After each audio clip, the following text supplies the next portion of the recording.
Bogota, ville assiégée.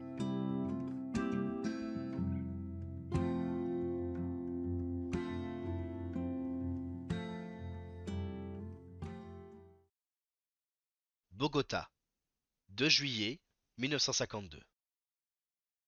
J'ai expérimenté une nouvelle sensation aujourd'hui. Mon premier voyage en avion. Bien sûr, il a fallu que ça sorte de l'ordinaire. C'est pourquoi mes débuts de voyageur aérien se sont déroulés dans un hydravion cargo, un bimoteur Catalina, vieux de plusieurs décennies. À 7 heures du matin, Ernesto et moi étions parfaitement en place, parmi les sacs de courrier, les uniformes de soldats et les balles de caoutchouc. Les moteurs se sont mis à vrombir. J'étais tendu et plein d'appréhension. Comment mon estomac allait-il réagir? L'avion a glissé à la surface du fleuve. À cause d'un fort vent arrière, il a dû s'y reprendre à plusieurs fois pour décoller. J'ai regardé les arbres et le fleuve s'amenuiser au-dessous de nous. Quelques minutes plus tard, nous volions à 10 000 pieds d'altitude. Pendant 3 heures, nous avons survolé la forêt. On aurait dit un vaste champ de choux. L'étendue verte était interrompue, de temps en temps, par la cime écarlate des bucars. Les rivières ressemblaient à des labyrinthes, leurs cours sinueux se subdivisant pour dessiner un réseau d'effluents en forme de toile d'araignée. Une fois affranchi de la couche nuageuse, le soleil apparut dans toute sa splendeur. La forêt était partiellement inondée. Les reflets du soleil sur cette mer cachée par les feuillages nous ont accompagnés comme un disque doré tournoyant. Après 3 heures de vol, nous avons vu l'avion replier ses flotteurs sous ses ailes et sortir ses trains d'atterrissage. Tres Esquinas était en vue. Nous sommes sortis. Comme je ressentais une vive douleur au genou gauche, ma blessure du ménisque a été mise à rude épreuve ces derniers jours, nous sommes restés à proximité de l'appareil. Après avoir fait le plein de kérosène, le Catalina a redécollé. Une demi-heure plus tard, nous avons atteint les montagnes. Le manteau nuageux était assez épais. L'avion a grimpé jusqu'à 14 000 pieds. Nous avons tout de même traversé un gros nuage et, pour notre plus grand plaisir, l'avion s'est mis à vibrer et à essuyer de bonnes secousses. Au-dessus d'une région de basses collines, nous sommes sortis du nuage et le vol s'est poursuivi plus paisiblement. Après avoir survolé une petite chaîne montagneuse, nous sommes enfin arrivés au-dessus de la savane. Nous avons d'abord suivi le cours du Magdalena, que nous connaissions bien d'après nos lectures sur les fleuves d'Amérique du Sud. Un peu plus tard, l'avion s'en est écarté et le paysage est devenu une plaine immense, uniformément verte, marquée seulement par les cicatrices des routes. À 14 heures, nous avons atterri à Madrid, un aéroport militaire à une trentaine de kilomètres de Bogota. Les vents tourbillonnants nous ont contraints à des manœuvres délicates. De là, nous avons rallié Bogota à bord d'un camion de l'armée. Nous avons laissé nos affaires dans un hangar des forces armées colombiennes, puis nous sommes allés à l'ambassade d'Argentine, où le consul nous a reçus. Pour une fois, il s'est montré correct avec nous. Il nous a traités vraiment bien, nous remettant des lettres de nos familles et nous trouvant un endroit où dormir sur le campus de l'université. Je suis fou de joie. Nous voilà à Bogota. Nous avons des pesos colombiens, gagnés de la plus étrange façon, en tant qu'entraîneur de football.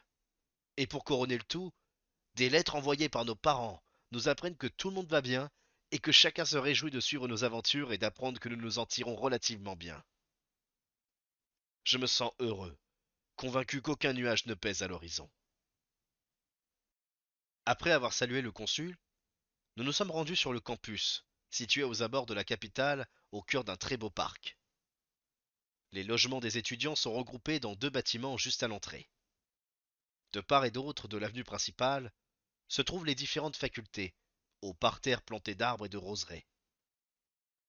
L'avenue débouche sur le stade, à côté des bureaux du rectorat. Le recteur nous a reçus. Il pouvait nous offrir des repas, mais pas d'hébergement, car toutes les chambres sont occupées par des étudiants boursiers de l'UNESCO. Peu après, nous sommes partis explorer la ville. Bogota est située à quelques 3 000 mètres au-dessus du niveau de la mer et est entourée de collines arides, ce qui lui donne un aspect assez étrange. Le centre-ville est de type colonial, avec des rues extrêmement étroites et de hauts immeubles. De toute évidence, la population s'est développée trop vite pour la ville, et la circulation est incessante. Mais ce qui retient le plus l'attention, c'est le nombre de policiers en armes à chaque coin de rue. On voit tout de suite que le gouvernement ne se sent pas en sécurité. Je n'aime pas du tout l'ambiance de ce secteur de la Colombie.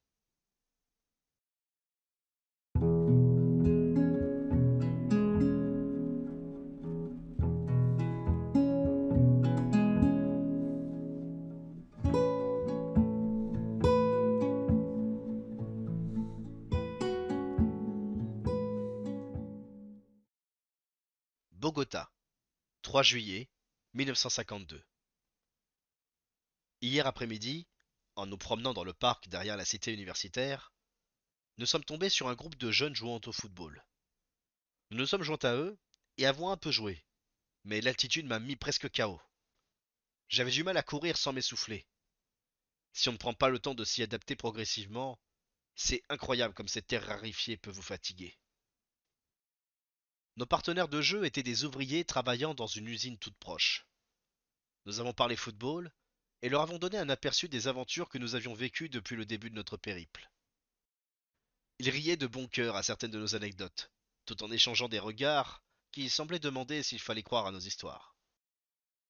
Quand le soir est tombé, nous nous sommes quittés et sommes allés manger à la cantine étudiante.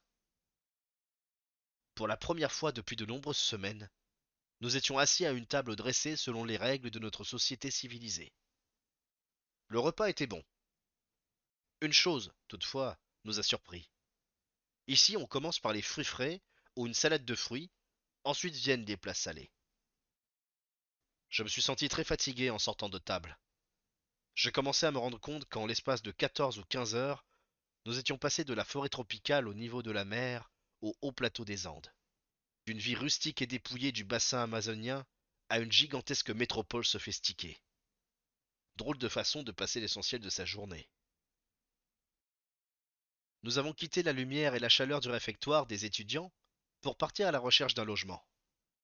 Il tombait une légère bruine qui, après une journée aussi trépidante, rendait une bonne nuit de sommeil d'autant plus désirable. Bientôt, pourtant, nous avons senti qu'il nous manquait quelque chose d'essentiel, un endroit confortable où reposer notre tête. Nous avons commencé par retourner à la base militaire où nous avions laissé nos couvertures. Mais toutes les issues étaient hermétiquement fermées. Nous nous sommes rendus dans plusieurs postes de police, il y en avait quasiment un par partie de maison, mais partout nous avons été mal reçus.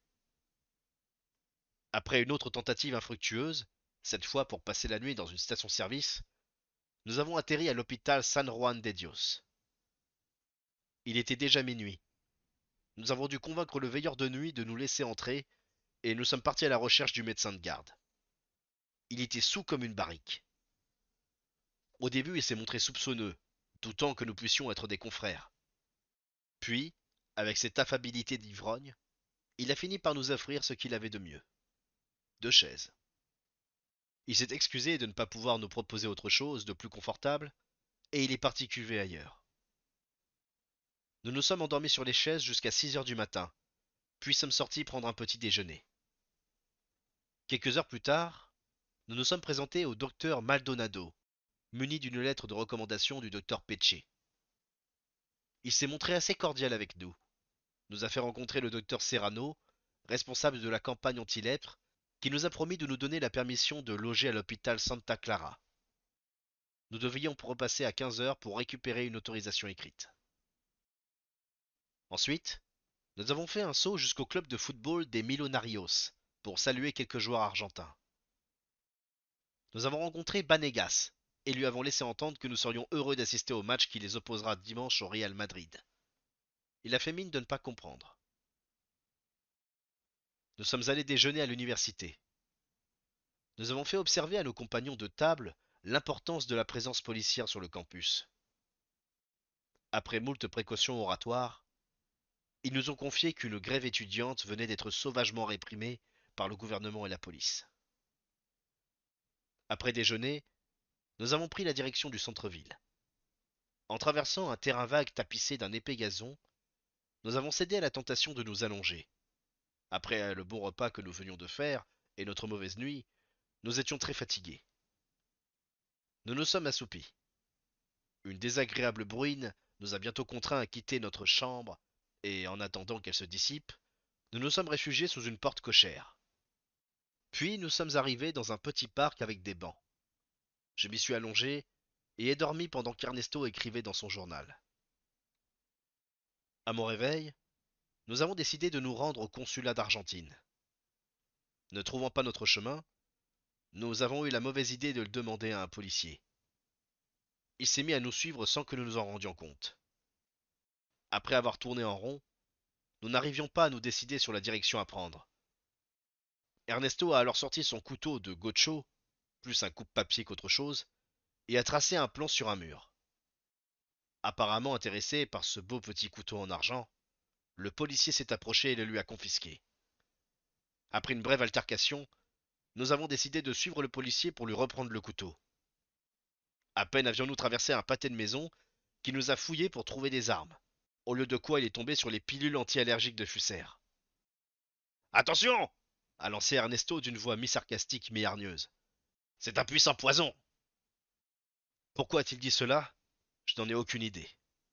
Toujours est-il que nous avons été aussitôt emmenés au poste de police. L'agent de garde était très occupé. Il jouait au dé avec trois autres policiers. Nous avons eu beau faire, aucun n'a voulu comprendre. Pour finir, dans un mouvement d'humeur, l'agent a conclu que nous voulions nous moquer de la police colombienne. Bien entendu, nous avons nié en bloc et le ton est monté. Il a tenté de nous faire peur pour couper court à la dispute et nous lui avons demandé d'arrêter de crier et de nous rendre le couteau. Par chance, un sergent un peu moins borné que ses collègues est intervenu.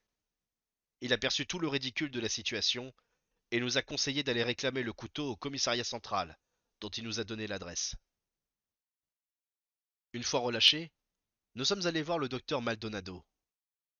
Il nous a expliqué qu'il n'avait pas pu nous trouver une chambre à l'hôpital Santa Clara, mais qu'il allait consulter l'Institut Lieras, une clinique pour lépreux. Le reste de la journée a été consacré à essayer d'obtenir un visa pour le Venezuela. Dans la soirée, la discussion a tourné autour d'une loi qui permet à des malades non traités en phase contagieuse de recevoir des soins dans des établissements privés. Je ne suis pas certain que le docteur Maldonado ait beaucoup apprécié nos critiques. Bogota, 5 juillet 1952. Aujourd'hui, nous avons été victimes d'une injustice terrible et honteuse. Comme on nous l'avait conseillé, nous sommes allés réclamer le couteau de Fusser au commissariat central de police. Tandis que nous tentions d'expliquer notre cas au sergent de garde, l'agent qui s'était montré si brutal avec nous mercredi nous a remarqués et s'est entretenu avec un major qui tournait en rond sans rien faire. Ce dernier, après avoir écouté l'agent, a ordonné d'une voix tonitruante au sergent de rédiger une note pour nous faire expulser du commissariat au motif que nous avions tenté de ridiculiser les autorités. Il était inutile d'essayer d'argumenter. Le major a fait demi-tour, est monté dans une voiture et a démarré à toute vitesse en enclenchant la sirène. Avant de comprendre ce qui se passait, nous avons été jetés dans une fourgonnette blindée. Personne n'a cherché à savoir qui nous étions, ni ce que nous faisions. Nous avons traversé Bogota avec ce nouveau moyen de transport, l'un des rares que nous n'avions pas encore essayé, et, après avoir été traînés de bureau en bureau, où chacun préférait confier notre cas à son voisin, nous nous sommes retrouvés devant le juge local. À juste titre outragé, nous lui avons dit notre indignation, en tant qu'étrangers en possession de visa en bonne et due forme, d'avoir été traités comme nous l'avions été. Nous avons demandé au juge de téléphoner au docteur Coelho, qui lui a clairement expliqué qui nous étions, tout en exagérant légèrement nos mérites. On nous a aussitôt relâchés. Cet incident nous a inspiré plus d'hilarité que de colère, ce qui n'ôte rien au comportement dominateur des policiers. Il apparaît que, des agents les plus minables aux officiers les plus gradés, chacun agit en toute impunité, sans avoir à répondre à quiconque d'éventuels outrages. Ce qui nous a surtout découragés, c'est qu'en parlant de cet abus d'autorité avec les étudiants du campus, comme avec les médecins de la clinique Liras, le seul conseil que l'on nous ait donné, hormis qu'il fallait condamner le comportement des policiers, est de ne pas porter plainte pour éviter que la situation ne s'envenime. En d'autres termes, le gouvernement a atteint ses objectifs, mater et intimider les citoyens. Pourtant, Fusser et moi avons bien l'intention de continuer à nous battre pour récupérer le couteau, non en raison de sa valeur, mais pour prouver qu'il ne faut jamais se contenter de résister faiblement, ni tolérer les manœuvres d'intimidation.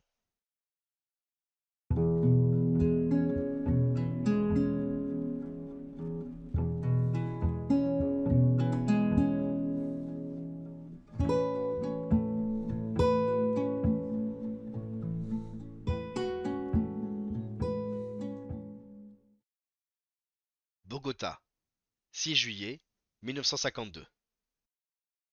Les musées et les bibliothèques étant fermés aujourd'hui, nous avons tué le temps en assistant à une course cycliste. Le Colombien Forero a battu au finish le Français Boyert. L'après-midi, nous sommes allés voir jouer le Millonarios contre le Real Madrid. C'était un bon match, dans lequel la beauté du jeu sud-américain s'opposait à la puissance et à la technique du football européen, efficace à défaut d'être brillant. Du côté du Millonarios, Di Stefano était inégalable et bien épaulé par Rossi, Pini, Paez et Cozzi. J'ai été particulièrement surpris par Mourin, qui n'a jamais montré en Argentine le talent dont il a fait preuve aujourd'hui. Côté espagnol, la défense était impressionnante, pour ne rien dire du gardien de but, Alonso, qui bloqua très efficacement, mais pas très gracieusement, 5 tirs qui auraient dû entrer. J'ai aussi pu admirer Oliva, un milieu de terrain qui joue très en arrière, mais qui a un excellent contrôle de ballon, ainsi qu'un autre défenseur, Munoz, vétéran de l'équipe nationale espagnole. Du côté des avants, Maloney, des îles Canaries, avait fière allure avec son style de jeu sud-américain, et Paenio, de Galizie, qui avec brio et courage, a plusieurs fois porté le danger dans le camp adverse. C'était un match vraiment très plaisant. Il a tout à fait sa place dans la liste de mes matchs préférés, qui ne sont pas nombreux, ni si rares que ça. Nous sommes rentrés dans notre logement assez tôt, car nous nous sommes rendus compte qu'une fois endormis, il est impossible de réveiller le veilleur de nuit. À notre arrivée, il nous a annoncé que la mère supérieure avait déploré notre absence à la messe du dimanche. Bogota, 7 juillet 1952. Nous avons passé le début de la matinée dans les bureaux de l'immigration pour obtenir une autorisation de sortie. Ensuite, nous nous sommes rendus au consulat d'Argentine pour narrer au consul l'histoire du couteau.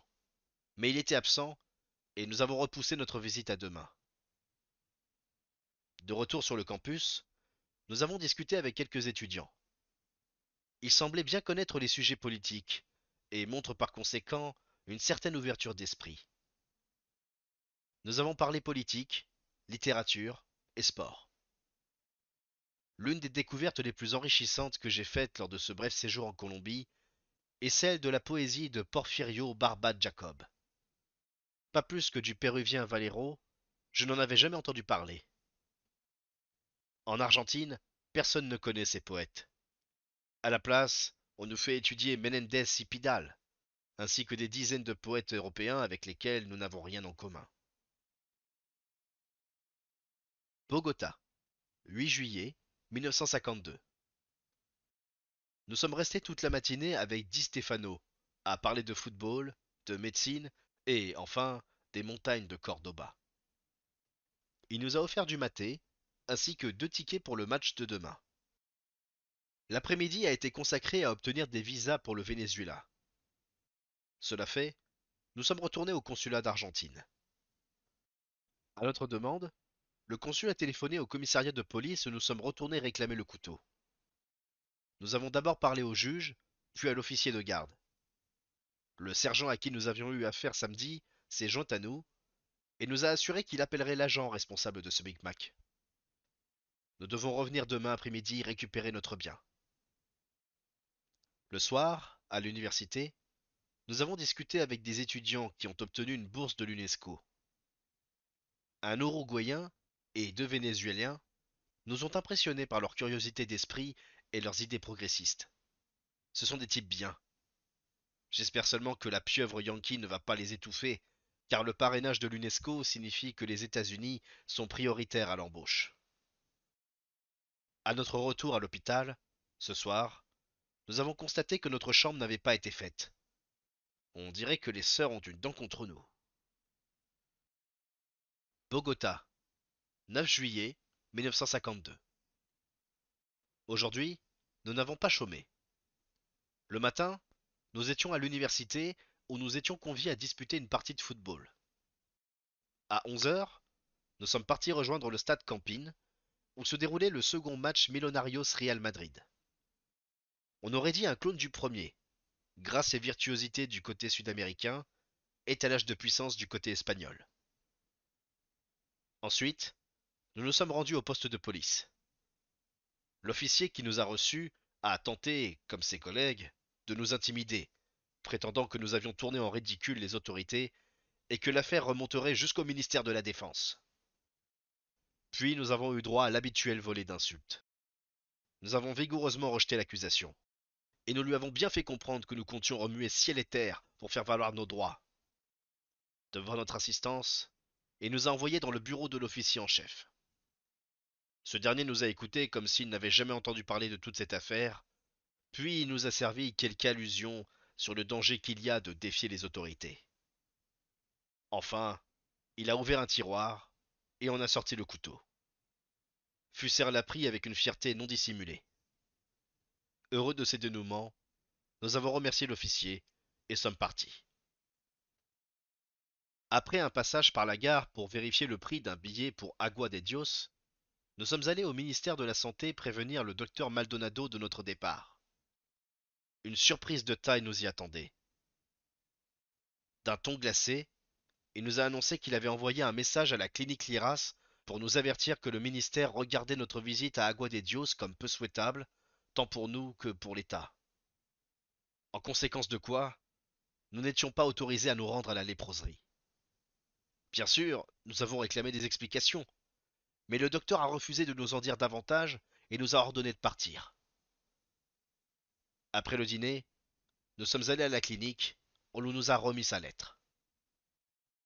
À messieurs Alberto Granado et Ernesto Guevara. Je vous écris pour vous informer que notre bureau a décidé de vous refuser l'autorisation de visiter la léproserie d'Agua de Dios.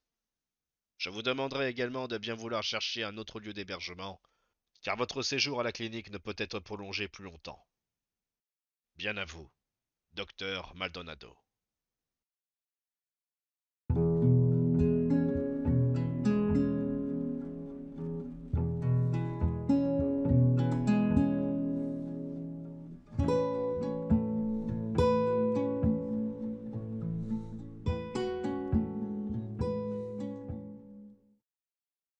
Bogota, 10 juillet 1952. Ce matin, nous avons dû nous rendre une fois de plus au consulat du Venezuela. Puis nous sommes allés faire nos adieux au consul argentin et le remercier pour nous avoir aidés à récupérer le couteau de Fusser.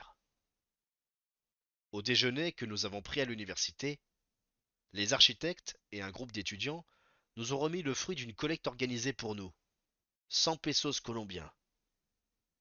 Ils nous ont également appris que des voitures de police avaient patrouillé sur le campus et que des agents les avaient interrogés au sujet de deux Argentins sans papier séjournant dans la cité universitaire. Ils nous ont conseillé de partir, de reprendre nos affaires à la clinique et de gagner le Venezuela dans les plus brefs délais. Ils nous ont aussi dissuadés de descendre dans un hôtel ou dans une pension, car le policier qui avait voulu garder pour lui le couteau de Fusser et l'officier qui nous avait arrêtés, furieux de la façon dont l'affaire s'était soldée, chercheraient sûrement à nous rendre la vie difficile. Nous sommes partis, relevant au passage la bonté de ceux qui sont toujours prêts à venir en aide à celui qui est acculé contre un mur. Nous nous sommes aussi fait la réflexion que le régime actuel a réussi à instiller la peur jusque dans la moelle de ses citoyens. Plus tard, nous avons fait une halte au musée national. Visite très instructive. J'ignorais notamment que la civilisation Inca avait eu une influence sur le sud de la Colombie, alors que les civilisations indiennes de l'Est et du Nord, par exemple celles qui se sont installées près de la frontière vénézuélienne, dans la Guajira, étaient et sont restées très primitives. Nous avons aussi vu une superbe collection d'objets en or fabriqués par la civilisation Cocha. Comme le jour tombait, nous sommes allés chercher nos bagages. Selon Fusser, notre expulsion, loin d'avoir un motif politique, tiendrait au fait que nous avons décliné l'invitation de la mère supérieure à assister à la messe dominicale. À ce moment-là, nous avons entendu une sirène de police. Nous avons échangé un regard, et Pelao, encore une fois, a trouvé le mot juste. Qui sait combien de sirènes ont retenti ces derniers jours sans que nous y prêtions attention. Maintenant que nous craignons que la police soit à nos trousses, elle nous semble sacrément lugubre. Pour cent, oui, ai-je répondu en prenant mon sac à dos. Mais suivons le conseil qu'on nous a donné, et tâchons de nous faire discrets. Nous avons marché jusqu'à la gare routière. Le premier car pour Kyukuta partait à 5 heures du matin. Nous avons laissé nos affaires dans un bureau, et nous sommes préparés à passer la nuit aérée. Nous sommes d'abord entrés dans un cinéma qui passait Le Christ interdit, de Curzio Malaparte. Malgré une apparence progressiste, le film laisse percevoir les penchants réactionnaires et fascistes de Malaparte. Ensuite, nous sommes entrés dans un bar d'où échappaient quelques notes de tango. Nous avons commandé des bières. Un ivrogne assez cocasse s'est bientôt assis à notre table. Il s'est présenté comme un admirateur et un ami de Pedernera et de tout un tas d'autres footballeurs argentins. Il répétait sans cesse que Rossi était si populaire que, s'il venait un jour à être emprisonné, les militaires abattraient le directeur de la prison et une guerre civile éclaterait. Plusieurs heures se sont écoulées dans le son des tangos et les récits de notre ivrogne. Les tangos se succèdent dans le jukebox sans que nous ayons à payer. Il suffit à notre ami de presser le bouton tout en cognant la machine contre le mur, et le disque se met à tourner comme si on avait glissé une pièce de monnaie. Malaga, 11 juillet 1952. La nuit dernière, nous avons discuté jusqu'à 4h30, puis nous avons pris congé du supporter des Millonarios et sommes revenus à la gare routière. Le car est parti à 5 heures pile. Nous n'avions pas encore quitté la ville que je m'étais déjà endormi. Je me suis éveillé vers 7 heures, avec les premières lueurs du jour. Je me sentais heureux, libre. Devant nous, la route s'engageait dans les collines. Les champs verdoyants, le ciel bleu, le petit vent frais qui pénétrait dans le car me rendaient euphorique. Heureusement, Bogota était derrière nous, et avec elle ses rues infestées de policiers, ses spécialistes hypocrites et cupides, ces étudiants qui, bien que généreux et lucides pour la plupart, vivent la peur chevillée au corps.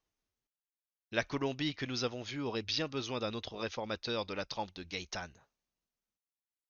La campagne que nous avons traversée ressemble un peu aux collines péruviennes, en moins imposant. À mesure que nous approchions de Malaga, les montagnes se sont faites plus hautes, plus arides et plus désertiques. Nos compagnons de voyage étaient pour l'essentiel des soldats, et leur conversation tournait autour des vauriens ou des bandits, comme ils appellent les guerrilleros qui combattent dans les plaines. C'était douloureux de les entendre parler du plaisir qu'ils éprouvent en voyant les avions équipés de lourdes mitrailleuses massacrer les guerrilleros en faisant exploser les rochers derrière lesquels ils se cachent. Comment un peuple peut-il progresser lorsqu'on le divise artificiellement en deux camps, les libéraux et les conservateurs, et que ces deux camps se font la guerre pour le seul profit d'une oligarchie incapable de les gouverner, et donnant le pouvoir tantôt aux uns, tantôt aux autres. Kyukuta, 12 juillet 1952. Hier soir, nous avons dormi à Malaga, une ville rurale qui ne présente aucun caractère particulier. On y trouve la sempiternelle mairie, l'église et le parc avec des bancs où sont gravés, pour la postérité locale, le nom du commerçant ou du pharmacien qui a financé leur installation. Dans le car, nous avons offert à manger à un jeune Nicaraguayen qui traversait une mauvaise passe. Nous avons passé la nuit dans une pension à 50 centavos colombiens la nuit. Ernesto m'a réveillé sur le coup de 3 heures, en proie à une terrible crise d'asthme. Comble de malchance, nous avions laissé les médicaments dans nos bagages. J'ai donc été contraint de réveiller le veilleur de nuit pour retourner à la gare routière. Ce dernier, comme tous ses collègues, dormait du sommeil du juste, et il m'a fallu déployer des trésors d'ingéniosité pour lui faire ouvrir l'œil. De retour avec une seringue, J'ai pu faire une piqûre d'adrénaline à Ernesto. Puis je me suis rendormi jusqu'à 6 heures. Ensuite, nous avons repris notre périple. Nous nous sommes arrêtés à Pamplona pour petit déjeuner. Nous étions à Cúcuta vers 16 heures pour constater qu'on ne pourrait pas s'occuper de nous avant lundi car les douanes sont fermées le week-end. Le Nicaraguayen nous a emmenés dans une pension qu'il connaissait. Nous nous y sommes installés et avons dîné. Ernesto très peu, à cause de son asthme. Le Nicaraguayen et moi l'avons laissé se reposer et sommes partis faire un tour en ville. À notre retour, l'état de santé de Fusser avait empiré. Après une nouvelle piqûre, je lui ai souhaité bonne nuit. Cúcuta, 13 juillet 1952. Cúcuta est typique des villes frontalières cosmopolites. À chaque coin de rue, on tombe sur des personnes de races différentes, occupées aux travaux les plus divers. Et, bien sûr, toujours à se plaindre de leur origine, de leur situation, rêvant de pâturages plus verts dont elles se lasseront tout aussi vite et où elles rêveront encore d'autres horizons. Il fait très chaud ici, mais c'est assez plaisant. Cela se reflète dans le caractère des habitants, plutôt enjoués et pétulants. De chaque maison s'échappe un vacarme à base de radios, de cris et d'éclats de rire. Les rues sont remplies de colporteurs vendant des boissons, des glaces et des bonbons. Ils attirent le chaland par des chansons, des sifflements et des claquements de mains. Bref, une ville tropicale pittoresque, qui m'a quelque peu réconcilié avec la Colombie. Le matin, nous nous sommes baladés dans les faubourgs, parmi les manguiers et les cocotiers, et dans le marché où l'on peut acheter à peu près tout et n'importe quoi, du climatiseur au hamac en fibre de palme. Nous avons croisé quelques clients, les contrebandiers fourmis, comme on les appelle par ici, qui avaient habillé leur petite fille de 10 ans tout au plus avec 6 robes portées l'une sur l'autre. Le Nicaraguayen, qui connaît cet endroit, nous a expliqué que la petite fille devait aussi porter 10 soutiens-gorge et 20 culottes, qui seraient revendues beaucoup plus cher au Venezuela. L'après-midi, nous avons écouté à la radio la retransmission du match entre l'équipe brésilienne de Botafogo et le Millonarios. Ce sont les Brésiliens qui ont gagné. Dans la soirée, nous sommes allés écouter de la musique folklorique colombienne. C'est magnifique, surtout les poros et tous ces rythmes tropicaux. Nous avions décidé de finir la soirée dans le quartier des bordels, mais Pelao se sentait encore très faible après sa crise d'asthme. Je lui ai administré une nouvelle piqûre. Son état de santé m'inquiète. Il faut avoir le cœur d'Ernesto pour supporter les doses que je lui ai données. Une fois que je l'ai vu profondément assoupi, je n'ai pas pu résister. Je me suis faufilé hors de la chambre et suis allé réveiller le Nicaraguayen pour aller dans le quartier chaud. Nous sommes arrivés dans un secteur de pensions minables où des centaines de malheureuses attendent leur visa d'entrée au Venezuela. Elles pensent toutes pouvoir devenir riches en faisant commerce de leur charme et rêvent de gagner suffisamment d'argent pour quitter ce terrible métier. Nous avons vu de belles femmes de toutes nationalités, même des européennes, en particulier des espagnoles, des italiennes et des françaises. Mais la plupart sont latino-américaines, cubaines, chiliennes, argentines, panaméennes et bien sûr beaucoup de colombiennes. Elles sont impatientes de traverser la frontière car elles s'imaginent ainsi qu'elles pourront échapper à leur misère et à la médiocrité de leur vie provinciale. Et il n'y a pour elles que deux façons d'obtenir un visa.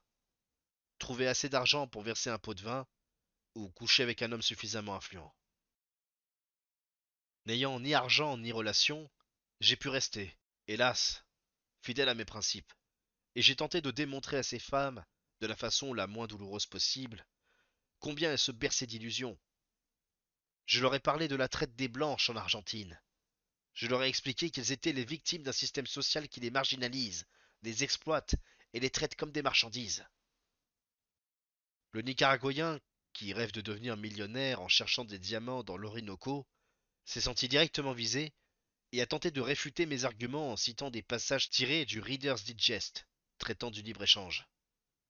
Il y était par exemple question du vendeur de journaux devenu un magnat de la presse, etc.